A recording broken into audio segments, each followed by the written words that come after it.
Hello guys, welcome back to my channel. আজ আমি class 6-এর fragrance বইটা নিয়ে একটু ডিসকাস করব। So without wasting time let's get started. তো দেখো, এর আগের দিন আমি 72 পেজ অবধি ডিসকাস করেছিলাম। আজকে 73 থেকে মুভ অন করছি। 73তে দেখো কী আছে, একটা সেলফ চেক দেওয়া আছে। তো চলো সেটা পড়ে দেখি কী আছে। Once upon a time there lived a boy named Tatai. একদা তাতাই নামে একটা ছেলে বাস করতো। হিজ ফাদার, তার বাবা Mister Chowdhury worked at the nearby coal mine. তিনি কাজ করতেন কাছের একটা কয়লা খনিতে। এভরিডে, প্রতিদিন, Tatai use to watch the roadside jewellery shop. Tatai রাস্তার ধারে গয়নার দোকানটা দেখতো। Hardly 3 years away from his crest window pane, যেটা তার বাড়ি থেকে আনুমানিক 3 গজ দূরে ছিল। It displayed a sparkling diamond necklace in a glass box. এই দোকানের একটা কাচের বাক্সে একটা ঝকঝকে হীরের গয়না প্রদর্শিত হতো। ওয়ান ডে, একদিন, আ রিচ ওল্ড লেডি, একটা ধনী বৃদ্ধা মহিলা, stepped out of a cab, taxi থেকে নেমে, বট দ্য বিউটিফুল নেকলেস, সে নেকলেসটা কিনে নিল। And left the glass box blank, এবং সেই কাচের বাক্সটা ফাঁকা করে দিয়ে চলে গেল। The shopkeeper put some cheap crystal jewellery to fill in the emptiness of the box. দোকানদার সেখানে কিছু স্ফটিকের গয়না রাখলো সেই বাক্সটা ভর্তি করার জন্য। আফটার দ্যাট, তারপর থেকে, Tatai felt no keenness to pay attention to the shop. তাতাইয়ের সেই দোকানটার দিকে তাকানোর কোনো আগ্রহ সে মনে করল না। But he could never sweep away the shiny expensive Stones from his head. কিন্তু সে সেই উজ্জ্বল দামি পাথরগুলোকে কখনো মাথা থেকে সরাতে পারেনি। ওয়ান ইভিনিং, একদিন সন্ধ্যাবেলায়, হিজ ফাদার, তার বাবা Mister Chowdhury, handed him a parcel, তাকে একটা পার্সেল দিলেন। He fancied that there might be something interesting inside it. সে ভাবল যে সেখানে নিশ্চয়ই কোনো আগ্রহজনক জিনিস আছে তার ভেতরে। But with all his distrust, what came out of the interior was an unexpected, ugly black mass of rock. কিন্তু আশ্চর্যজনকভাবে সে বিশ্বাসই করতে পারেনি যে তার ভেতর থেকে কুৎসিত কালো পাথরের খণ্ড বেরিয়ে আসবে। Instantly all his amazement disappeared. হঠাৎ করে তার সমস্ত বিস্ময় উধাও হয়ে গেল। Mister Chowdhury was a wise man. Mister Chowdhury ছিলেন একজন জ্ঞানী মানুষ। হি টাগড হিজ সন, সে তার ছেলেকে টেনে আনলো। অ্যান্ড টোল্ড হিম, এবং তাকে বলল দ্য স্টোরি, একটা গল্প, অফ প্রিসিয়াস ব্ল্যাক ডায়মন্ড, এই কালো হিরে সম্পর্কে। He explained how difficult it is for the mine worker to extract the coal. তিনি এটাও বললেন যে এই কয়লা খনির শ্রমিকদের পক্ষে কয়লা নিষ্কাশন কতটা অসুবিধাজনক।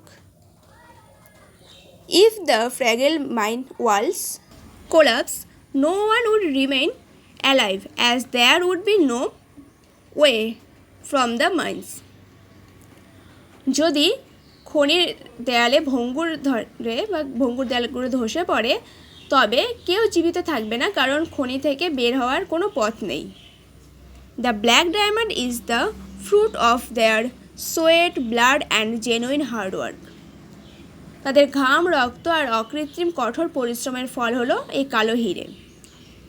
It might not be as expensive as diamond. এটা হয়তো হীরের মতো এতটা দামি নয়, but it is definitely precious as it is a unique energy resource of the world. কিন্তু নিঃসন্দেহে এটা একটা মূল্যবান বস্তু, কারণ এটা পৃথিবীতে শক্তির অদ্বিতীয় উৎস।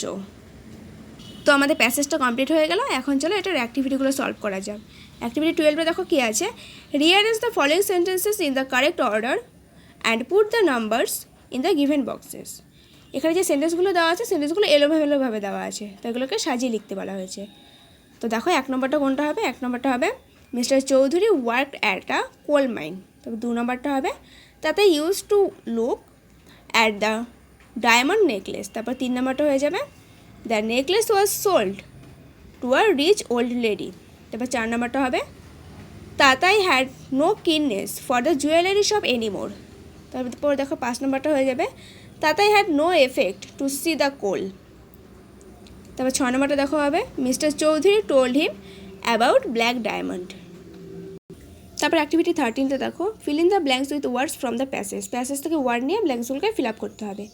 দেখো এ নাম্বারটা কী আছে coal is the unique energy resource. তো বি নাম্বারটা দেখো the shop was hardly 3 years away from there scratched window pane. If mine walls collapse there would be no way out of the minors.